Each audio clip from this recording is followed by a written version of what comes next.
نحمده ونصلي على رسوله الكريم اما بعد فاعوذ بالله من الشيطان الرجيم بسم الله الرحمن الرحيم رب اشرح لي صدري ويسر لي امري واحلل عقدة من لساني يفقهوا قولي یا ایھا الذین آمنوا اتقوا اللہ، اے لوگو جو ایمان لائے ہو اللہ سے ڈرو، وابتغوا الیہ الوسیلۃ، اور اس کی طرف وسیلہ تلاش کرو۔ وسیلہ کا روٹ وصل ہے، واو سین لام، اور یہ ہم مانا ہے واو سواد لام کے۔ وصل یعنی جڑنا، ملنا، رغبت اور محبت سے ملنا، اور وسیلہ جوڑنے والی چیز، وہ چیز جس سے مقصود حاصل کرنے کے لیے توسل کیا جائے، جوڑا جائے، ذریعہ پکڑا جائے۔ وسیلہ کا ایک اور معنی قرب ہے، قرب۔ تو ہم کیسے ترجمہ کریں گے کہ اے لوگو جو ایمان لائے ہو اللہ سے ڈرو اور تلاش کرو اس کی طرف قرب، یعنی اس کا قرب تلاش کرو، ایک معنی، اور دوسرا معنی قرب کا ذریعہ تلاش کرو، قرب کا طریقہ معلوم کرو، یعنی کوئی ایسی چیز تلاش کرو کہ جس کے ذریعے تم اللہ تک پہنچ جاؤ۔ وابتغوا الیہ، اس کی طرف یعنی اللہ کی طرف، یعنی ایسے اعمال اختیار کرو جس سے تمہیں اللہ کی رضا اور اس کا قرب حاصل ہو۔ امام شوکانی کہتے ہیں کہ وسیلہ قربت کے معنی میں ہے، یہ تقوی اور دیگر اچھی چیزوں پر صادق آتا ہے، یعنی اس سے مراد نیک اعمال ہیں جن کے ذریعے سے بندہ اپنے رب کا قرب حاصل کرتا ہے۔ لوگوں نے اعمال کو چھوڑ کر انسانوں کو، اور انسانوں میں سے بھی مرے ہوئے انسانوں کو، قبر والوں کو وسیلہ بنانا شروع کر دیا۔ قرآن میں، سنت میں اس کی کوئی بنیاد نہیں کہ کہیں یہ کہا گیا ہو کہ لوگوں کسی مرے ہوئے انسان کو اللہ تک پہنچنے کا ذریعہ بنا لو۔ کیونکہ جب لوگوں سے یہ کہا جاتا ہے کہ دعا گھر میں کر لو تو وہ کہتے نہیں ہم بزرگ کی قبر پہ جا کے کریں گے۔ جب کہتے ہیں کہ وہاں نہ کرو، کہتے نہیں ہم ان سے نہیں مانگتے، ان کو ہم وسیلہ بنا کے مانگتے ہیں۔ تو جب وسیلہ ان کو بناتے ہیں تو اس کی کوئی دلیل ہونی چاہیے نا، کہیں قرآن میں، سنت میں آپ کو بتایا جانا چاہیے کہ لوگوں اللہ تک پہنچنے کا فلاں اور فلاں انسان جس کی یہ کریکٹرسٹکس ہوں وہ ذریعہ ہے۔ ایسے لوگوں کا تو خود اپنا حال کیا ہے، جتنے بھی نیک لوگ ہیں، جتنے بھی اللہ والے ہیں، ان کے بارے میں قرآن کہتا ہے اولئک الذین یدعون یبتغون الی ربہم الوسیلہ، یہ تو خود اپنے رب کی طرف وسیلے کی تلاش میں ہے، وہ آپ کا وسیلہ کیسے بن گئے؟ اس لیے عربی میں اس کا معنی ایک تو قرب ہے، معنی کیا ہے کہ اللہ کا قرب چاہو، دوسرا معنی جو اردو میں آتا ہے ذریعہ، یعنی کوئی ذریعہ چاہو، ذریعہ تلاش کرو جس سے اللہ کے قریب پہنچ سکو۔ اور وہ ذریعہ کیا ہے جو آگے ہی بتا دیا گیا، وَجَاهِدُوا فِي سَبِيلِهِ، جد و جہد اس کے راستے میں۔ یہ ہے ذریعہ اللہ کے قریب ہونے کا، بھاگ دوڑ کر کے چلو۔ جہاد کا ذکر یہاں کیوں کیا گیا، نماز اور دیگر چیزوں کا کیوں نہیں؟ اس لیے کہ جہاد اعلیٰ ترین وسیلہ ہے۔ اردو میں ہم عموماً لفظ بحق فلان بھی کہتے ہیں، یا آپ پڑھیں گے کہ یا رب فلاں کے صدقے یا فلاں کے حق سے یہ کام میرا کر دے، بحق نبی یا بحق فلان۔ یہ جو لفظ ہے نا بحق فلان، یہ کہنا درست نہیں۔ کیوں؟ اس لیے کہ مخلوق کا خالق پر کوئی حق نہیں، مخلوق کا خالق پر کوئی حق نہیں، وہ پابند نہیں ہے مخلوق کی کسی بات کا، یا کسی مخلوق کا کوئی احسان نہیں ہے رب پر۔ کوئی شخص اپنی زندگی ساری کی ساری بھی اللہ کے راستے میں لگائے تو بھی، ساری زندگی سجدے میں پڑا رہے تو بھی وہ اللہ کی ایک ادنا نعمت کا شکر ادا نہیں کر سکتا۔ ہم تو جو کچھ کر رہے ہیں ابھی ان احسانات کے جواب میں شکر بھی ادا نہیں کر سکے۔ کجا یہ کہ ہم اللہ پہ حق رکھتے ہوں کہ یا اللہ میں نے تیری اتنی عبادت کی ہے، اتنی تیری نمازیں پڑھی، اتنا تیرا ذکر کیا اس لیے اب میرا حق ہو گیا تجھ پر کہ تو میری وجہ سے فلاں فلاں کے کام ضرور کرے. نہیں، کوئی حق نہیں ہے کسی کا. تو اس لیے یہ کہنا درست نہیں جیسے کسی مخلوق کی قسم کھانے سے منع کیا گیا ہے، کسی انسان کی قسم کھانے سے منع کیا گیا. تو یہاں مراد پھر کیا ہے وسیلہ تلاش کرنے سے؟ کہ ایمان، عمل صالح اور اطاعت کا طریقہ اختیار کیا جائے، اللہ سے تعلق رکھا جائے ان کے ذریعے. وسیلہ کے لفظ سے ایک اور معنی بھی اس کا سمجھ لیجئے جو اس کانٹیکسٹ سے الگ چیز ہے لیکن وہ بھی کہلاتا وسیلہ ہی ہے. اور وہ کیا ہے؟ مقام محمود جو جنت میں نبی صلی اللہ علیہ وسلم کو عطا کیا جائے گا. صحیح بخاری میں آتا ہے، آپ نے فرمایا جو شخص آذان کے بعد میرے لیے یہ دعائے وسیلہ کرے گا وہ میری شفاعت کا مستحق ہوگا. اور وہ کیا ہے؟ اللہم رب ھذہ الدعوۃ التامہ والصلاۃ القائمہ آت محمدا الوسیلہ، کہ محمد صلی اللہ علیہ وسلم کو وسیلہ دیں. یہ نہیں اس کا معنی کہ ان کو وسیلہ بنائے ہمارے لیے، اس کا معنی کیا ہے کہ ان کو وسیلہ عطا کریں. ایک اور حدیث میں آتا ہے من سأل لی الوسیلہ حلت لہ الشفاعہ، جس نے میرے لیے وسیلہ مانگا اس کے لیے شفاعت واجب ہو گئی. اور حدیث ہی سے ہمیں پتہ چلتا ہے کہ وسیلہ ایک اعلیٰ ترین مقام ہے جس کے اوپر اور کوئی مقام نہیں. اور آپ صلی اللہ علیہ وسلم نے فرمایا تم میرے لیے اللہ سے اس مقام کی دعا کرو. تو ہم ہر اذان کے بعد دعا کرتے ہیں، یعنی جنت میں اعلیٰ ترین جنت جس کے اوپر کوئی اور جنت. ایک اور حدیث سے پتہ چلتا ہے، آپ نے فرمایا کہ جنت میں ایک ایسی جگہ ہے جو صرف ایک انسان ہی کو دی جائے گی، سب سے بہترین جگہ، اور مجھے امید ہے کہ وہ میں ہی ہوں گا، یعنی نبی صلی اللہ علیہ وسلم. اور اس کے بعد آپ نے فرمایا کہ تم اللہ سے میرے لیے مانگا کرو کہ ہمارے نبی کو وہ جگہ عطا کی جائے. وجاہدوا فی سبیلہ، اور جہاد کرو اس کے راستے میں، یعنی اطاعت کرو، اور اطاعت کر کے بیٹھ نہ جاؤ بلکہ مستقل جد و جہد، عمل پہ ہم. جاہدو کا اصل معنی یہاں کیا ہے؟ عمل پہ ہم، مسلسل کام. اور کون سا عمل پہ ہم؟ فی سبیلہ، اس کے دین کے راستے میں. تب تم قرب محسوس کرو گے. آپ دیکھیں گے ایک قرب اللہ کا آپ محسوس کرتے ہیں روزہ رکھ کر، نماز پڑھ کے، ذکر کر کے، اور ایک اس کے راستے میں جد و جہد کر کے، بھاگ دوڑ کر کے. آپ خود تجربے سے دیکھیں گے. مثلا اس وقت آپ بھی تو جاہدوا فی سبیلہ ہی کر رہے ہیں. اس سے پہلے، یہاں آنے سے پہلے نعوذ باللہ آپ کو مجرم نہیں تھے، نمازیں بھی پڑھتے ہوں گے، قرآن بھی پڑھتے ہوں گے، صدقہ خیرات، روزے، جو بھی نیکی کی توفیق ہوتی ہوگی کرتے ہوں گے. لیکن اس وقت جو آپ کے دلوں کو سکون ہے، جو اطمینان ہے، جو خوشی ہے، وہ یقیناً پہلے نہیں ہوگی. یہ بھی بات میں اپنے تجربے سے کہہ رہی ہوں، اتنے یقین کے ساتھ اسی لیے کہہ رہی ہوں. اور اس کی بنیاد کیا ہے کہ انسان جب اللہ کی راہ میں اپنے آپ کو تھکاتا ہے تو اللہ تعالیٰ کی اسے رضا حاصل ہوتی ہے. آپ نے دیکھا ہوگا کہ آپ کو ایک خاص قسم کا تعلق، ایک خاص قسم کی ایسوسیشن اور محبت اور ایک فیلنگ اللہ تعالیٰ کی آپ کو آتی ہوگی. یعنی جب آپ اس کی کتاب کو پڑھتے ہیں، سمجھتے ہیں، اور اپنے دل، دماغ، خیالات، افکار، روح، قلب، ہر چیز کی صفائی کرتے ہیں، تزکیہ کرتے ہیں، تو جتنا جتنا وہ تزکیہ ہوتا چلا جاتا ہے اتنا اتنا اللہ تعالیٰ کی ذات کا احساس اور محبت اور قرب بڑھتا جاتا ہے، باقاعدہ محسوس ہونے لگتا ہے انسان کو. تو اسی لیے وسیلہ کے ساتھ جاہدو کی بات کی گئی کہ یہ بھاگ دوڑ کرو گے تو پھر تمہیں یہ مقام ملے گا. ان الذین کفروا، بے شک وہ لوگ جنہوں نے کفر کیا، لو ان لہم ما فی الارض جمیعا، اگر ان کے قبضے میں وہ سب کچھ آ جائے جو زمین میں ہے، سارے کا سارا، ومثلہ معہ، اور اتنا ہی اور بھی آ جائے، اس کی مانند اس کے ساتھ اور بھی آ جائے، لیفتدوا بہ من عذاب یوم القیامہ، تاکہ وہ فدیے میں دے دیں اس کو قیامت کے دن کے عذاب سے بچنے کے لیے، ما تقبل منہم، تو نہ قبول کیا جائے گا ان سے.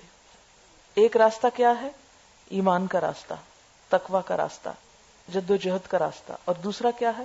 کفر کا راستہ، انکار کا راستہ، اللہ کی نافرمانی کا راستہ.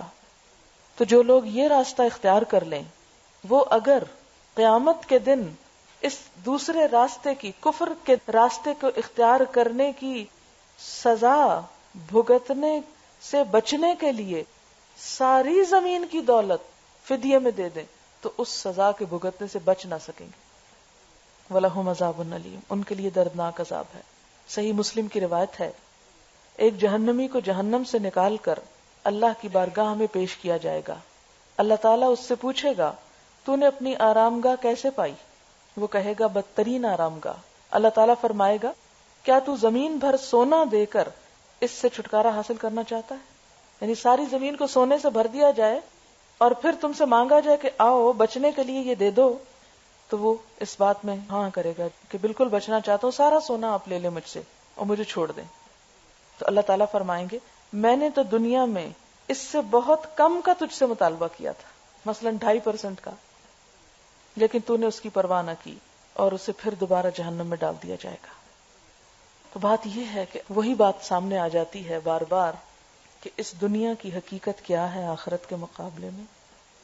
سمندر کے مقابلے میں ایک قطرہ.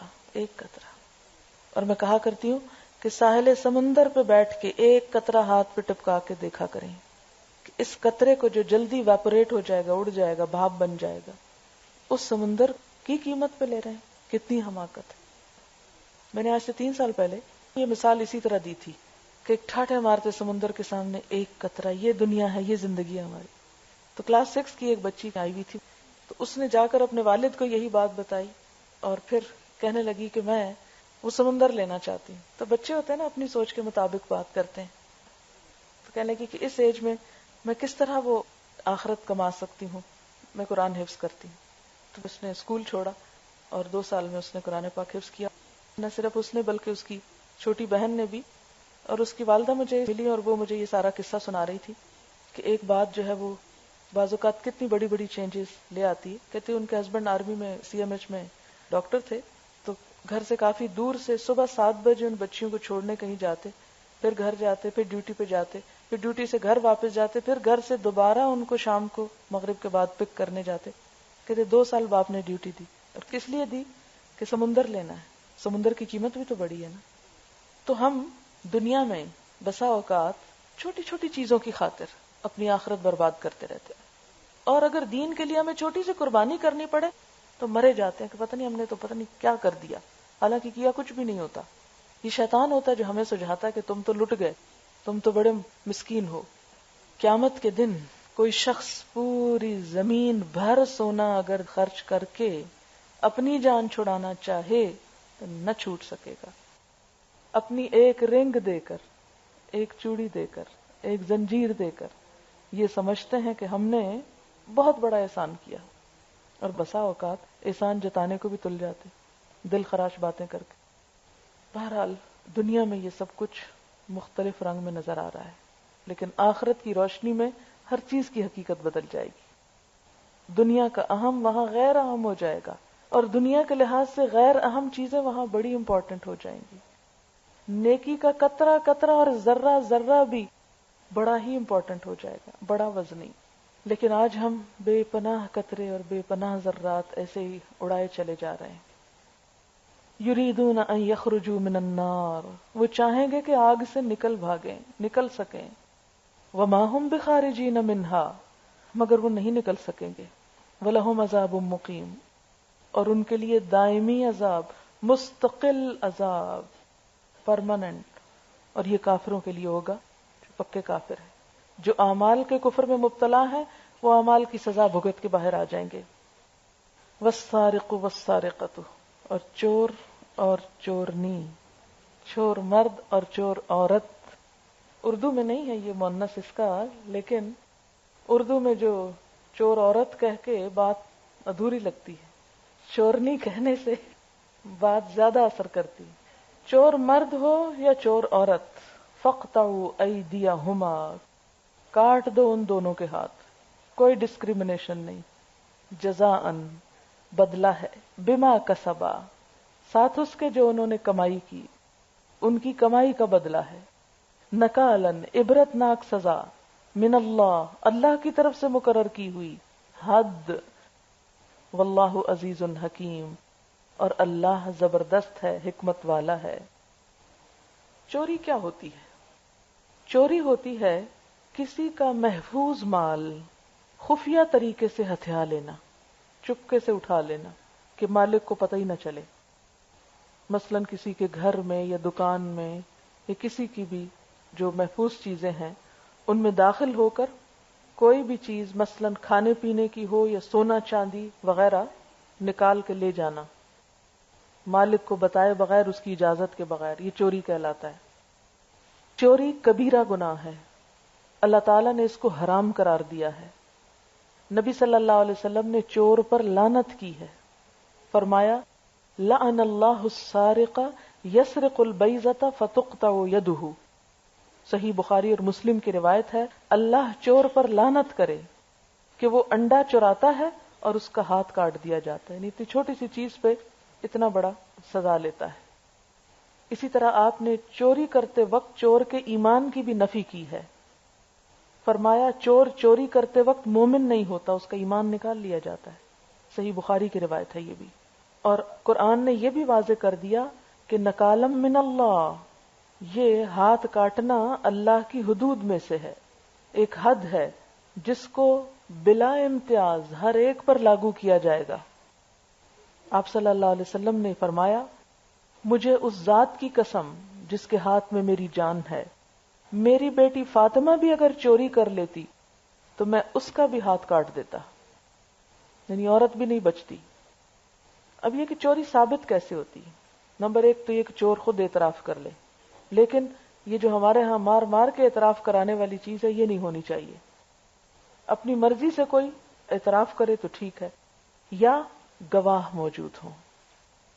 صرف الزام سے چوری نہیں ثابت ہوتی، عادل گواہ جو گواہی دے کہ اس نے چوری کی۔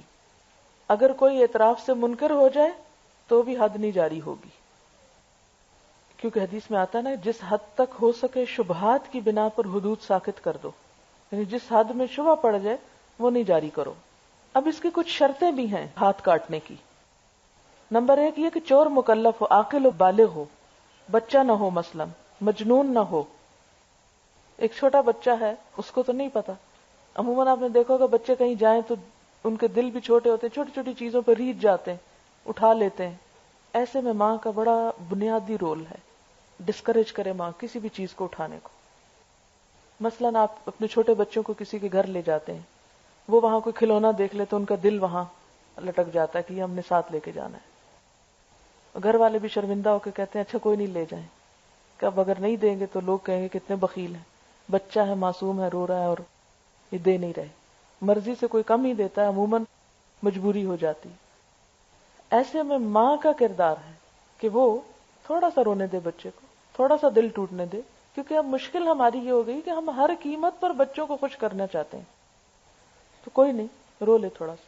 میرے ساتھ پچھلے ہفتے یہ واقعہ ہوا کہ میں ہشام کو لے گئی، اپنے برانچ ہے عسکری 4 کی، وہاں تو وہاں میز پڑا تھا، تو میز کا دراز اس نے کھولا، وہاں سے ایک ربڑ اٹھا لیا، کہتے کہ یہ میں نے لینا، مجھے بتایا اس نے، میں نے کہا نہیں ہمارا نہیں، کہتے میرے پاس ہے نہیں، میں نے کہا میں آپ کو لے دوں گی، آپ چھوڑ دیں، کہتا میں پوچھ لیتا ہوں، میں نے کہا یہاں اس کا مالک کوئی نہیں ہے، تم پوچھ نہیں سکتے، اس کو رکھ دو، نہ مانا، باہر لے گیا، نکل گیا۔ لوگ مجھ سے باتیں کر رہے تھے، میری نظر اپنے بچے پہ ہی تھی کہ وہ ربڑ لے گیا۔ میں دروازے کے پاس آئی تو میں نے کہا کہ ہم گھر نہیں جا سکتے جب تک یہ ربڑ واپس نہیں جائے گا۔ لیٹ گیا، رونے لگ گیا، چوٹ بھی لگ گئی اس کو۔ میں نے کہا جو اللہ کی نافرمانی کرے اسے چوٹ بھی لگتی ہے۔ لوگ آگے بڑھ کے اٹھانے لگے، میں نے کہا اس کو کوئی نہ اٹھائے، پیچھے ہو جائیں آپ لوگ، کیونکہ عموماً لوگ اس طرح بہت بچوں کو خراب کرتے ہیں۔ ماں اگر سزا دے رہی تو دوسرے لوگ لاڈ شروع کر دیتے ہیں۔ میں اس کو روتا چھوڑ کے اگنور کر کے ایک طرف آ گئی، پھر میں نے صفیہ کو بھیجا، میں نے کہا جاؤ اس سے ربڑ لے آؤ۔ خیر اس نے ربڑ دے دیا، اس کو میں نے رکھوایا واپس۔ اس کے بعد ہم آگے چلے تو مارکیٹ میں نے چونکہ وعدہ کیا تھا کہ میں آپ کو لے کر دوں گی، میں اتری مارکیٹ میں، اس کو لے کر گئی، میں نے کہا اب یہاں سے جو ربڑ چاہیے لے لو۔ خیر اس نے ربڑ کے ساتھ پینسل، پینسل کے ساتھ کلر باکس، کلر باکس کے ساتھ ڈرائنگ کی بک سب پسند کر لیا۔ میں بھی لیتی گئی، میں نے کہا لے لو، لے کے گاڑی میں آیا، بہت خوش تھا۔ راستے میں نے اسے گاڑی میں بیٹھنے سے پہلے لوگوں سے پہلے ہی اس کو سمجھایا، میں نے کہا کہ آپ دیکھو جب آپ اللہ تعالیٰ کی بات مانتے ہو نا اور ایک چیز چھوڑتے تو اللہ تعالیٰ زیادہ چیزیں دیتے ہیں۔ اگر آپ وہاں سے ربڑ لیتے تو آپ کو صرف چوری کا ربڑ ملتا اور اللہ تعالیٰ آپ سے ناراض ہو جاتے اور آپ کو جنت بھی نہ ملتی۔ اور یہ چیزیں بھی نہ ملتی. اس کو سمجھ آئی یا نہیں آئی، یا جتنی بھی آئی، جتنے پرسنٹ بھی آئی، لیکن یہ سب علاج کر کے پھر میں گاڑی میں بیٹھی. پھر اس کے بعد خوش رہا. اگلا درس تھا میرا کہیں اور، وہاں بھی بیٹھ کے کلرنگ کرتا رہا، اور گھر آ کر بھی میں نے اس کی تھوڑی سی مزید برین واشنگ کی. آج ہی اس کی وہ ٹیچر بتا رہی تھی کہ ہم جب اسکول میں دعا کراتے ہیں تو سب بچے دعا کرتے ہیں، اپنی اپنی کرتے ہیں، تو یہ دعا کرتا ہے کہ یا اللہ مجھے، میری ماما بابا کو، نانی نانا کو، سب کو جنت میں جگہ دینا. کیونکہ جنت کا کانسیپٹ اتنا بڑا ہے. جب کبھی کوئی گھر کی بات کرتا ہے تو میں اسے کہتی ہوں دیکھو جنت میں بہت بڑا گھر ہے، جنت بہت بڑی.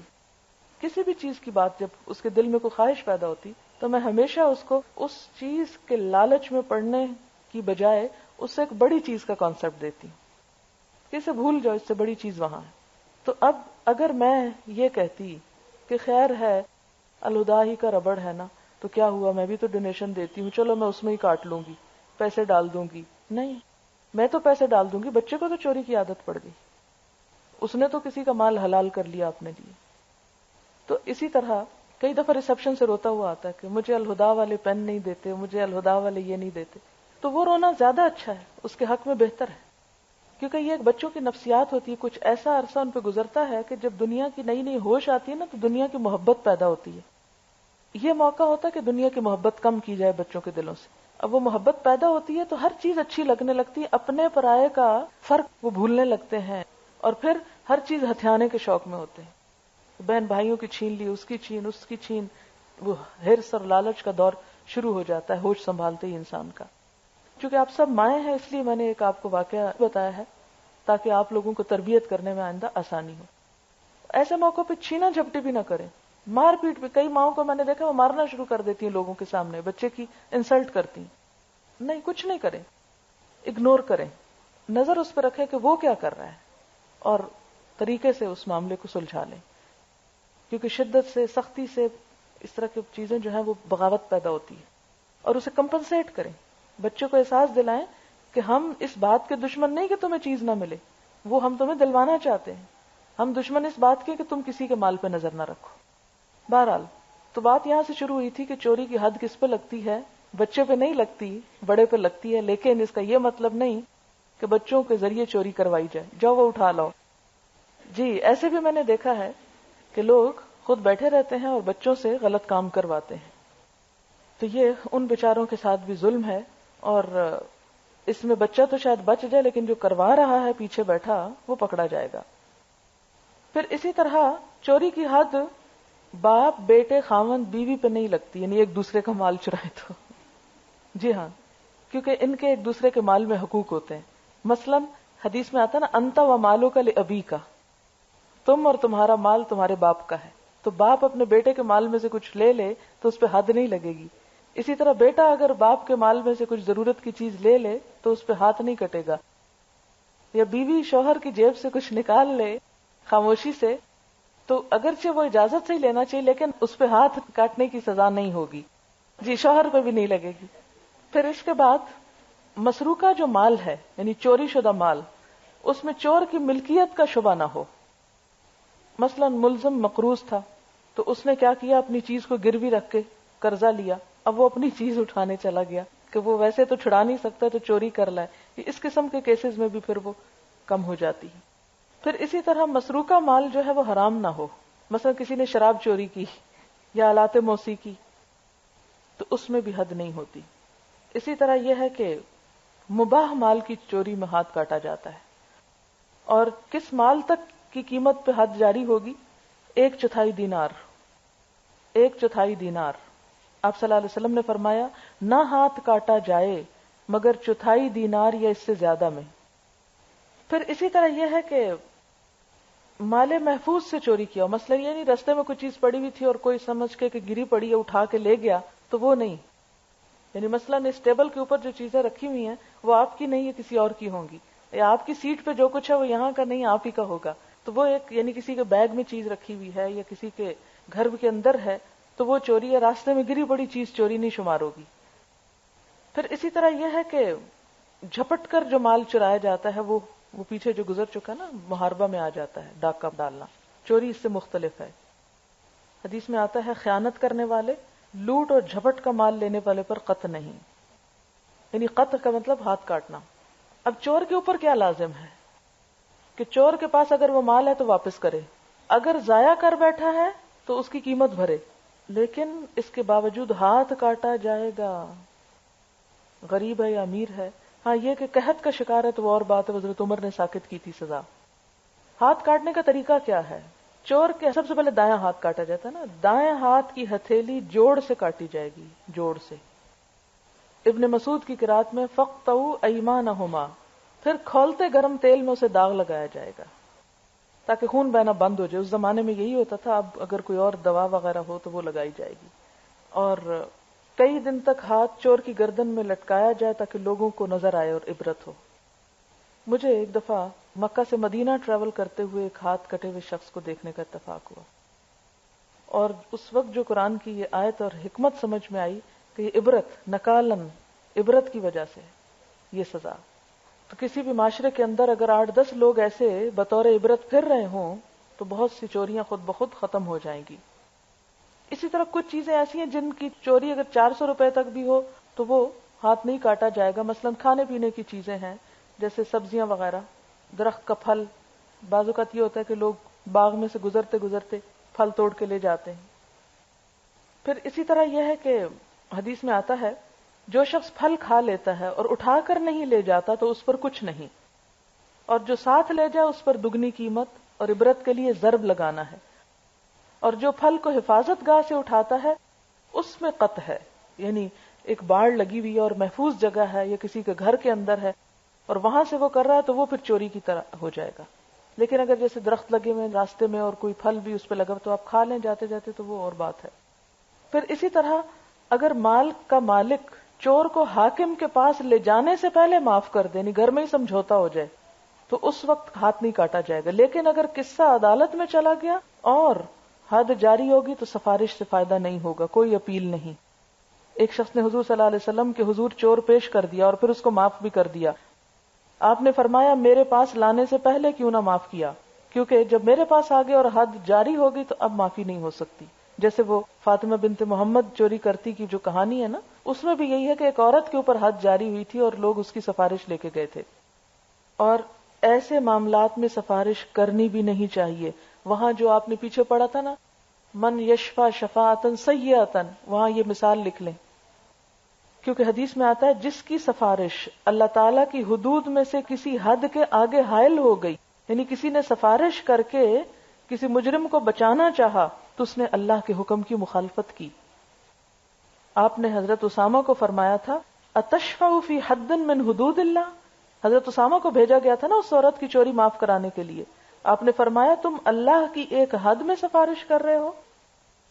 اسی طرح یہ جو ڈاکہ ڈالا جاتا ہے نا گھروں میں اور لوگوں کو قتل بھی کر دیا جاتا ہے، یہ محاربہ میں آ جاتا ہے، پیچھے پڑ چکے ہیں نا آیت محاربہ، محاربہ ہے سے آگے ہے واللہ عزیز حکیم، اور اللہ زبردست بھی ہے، حکمت والا بھی ہے۔ فمن تاب من بعد ظلمہ، تو جس نے توبہ کر لی اپنے ظلم کے بعد، یعنی چوری کرنے کے بعد توبہ کر لی، وَأَصْلَحَ، اور اصلاح کر لی، تو اس سے کیا پتہ چلتا ہے کہ ہاتھ کاٹنے کے علاوہ توبہ بھی ضروری ہے اور آئندہ کے لیے باز آنا بھی ضروری۔ فَإِنَّ اللَّهَ يَتُوبُ عَلَيْهِ، تو اللہ بھی اس کے اوپر مہربان ہوگا، اسے معاف کر دے گا۔ ان اللہ غفور الرحیم، کیونکہ اللہ تعالیٰ تو غفور الرحیم ہے۔ اور جیسے پہلے میں نے عرض کیا تھا کہ ہاتھ کاٹنا تو بظاہر ایک قانون توڑنے کی حفاظت کے طور پر ہے، لیکن توبہ اصل میں انسان کی روحانی طہارت کے لیے ہے۔ ایک شخص کا ہاتھ کاٹا جا چکا تھا تو آپ نے اسے اپنے پاس بلایا اور اس سے فرمایا قل استغفر اللہ واتوب الیہ، کہو میں اللہ سے معافی چاہتا ہوں اور توبہ کرتا ہوں۔ تو اس نے آپ کی تلقین کے مطابق یہ الفاظ دہرائے، تو آپ نے اس کے حق میں دعا کی اللہم تب علیہ، اے اللہ تو اسے معاف کر دے۔ تو حاکم صرف ہاتھ کٹوانے والا نہ ہو بلکہ اس کے ساتھ اسے نصیحت بھی کرنے والا۔ آج ہمارے ہاں آپ دیکھیں کہ جیلوں میں لوگ عمر قید کی سزائیں بھگتتے رہتے ہیں، لیکن ان کی اصلاح کا کوئی انتظام نہیں ہوتا، انہیں توبہ کی طرف کوئی نہیں بلاتا۔ اب کچھ لوگ ہیں جو کوشش کر رہے ہیں، ابھی کل ہی میری ایک خاتون سے ملاقات ہوئی، وہ جیل میں ریگولرلی جاتی ہیں اور وہاں کی خواتین کے مقدمات نپٹاتی ہیں اور بہت اچھا رفائی کام کر رہی ہیں۔ کہتی ہیں کہ وہاں جیل میں رہنے والی عورتیں آپس میں بہت لڑتی ہیں، بہت مارتی پیٹتی ہیں ایک دوسرے کو. ظاہر ہے اور کام جو کوئی نہیں، تو پھر خصوصاً جو ٹرائل پہ ہوتی ہیں تو اپنا ڈپریشن اسی طرح باتوں میں لڑ پڑا، پھر ایک دوسرے کے بال کھینچنے. تو میں نے کہا کہ ان کی اصلاح کا کوئی انتظام ہے؟ تو انہوں نے کہا کہ کبھی کبھار کوئی درس ہم کرواتے ہیں. تو میں نے کہا کہ میں اگر اپنی کوئی شاگرد بھیجوں جو ڈیلی درس دے سکے یا ہفتے میں 2-3 دن ان کے ساتھ وقت گزارے، تو کہا کہ یہ تو بہت ہی اچھا ہوگا، اور کیا چاہیے اگر ان کی اصلاح کا انتظام ہو جائے. فمن تاب من بعد ظلمہ واصلح، اصلاح بڑی ضروری ہے. اصلاح کے بغیر کیا ہوگا؟ اگر سزا بھگت بھی لی تو بڑے مجرم ہو کر نکلیں گے اور بغاوت آ جائے گی. الم تعلم ان اللہ لہ ملک السماوات والارض، کیا تم جانتے نہیں ہو کہ اللہ زمین اور آسمانوں کی سلطنت کا مالک ہے. یعذب من یشاء ویغفر لمن یشاء، جسے چاہے سزا دے، جسے چاہے معاف کر دے. پیچھے آیا نا عزیز حکیم اور غفور الرحیم، تو یہ اس کی اپنی مرضی پر ہے. واللہ علی کل شیء قدیر، اللہ ہر چیز کی قدرت رکھتا ہے.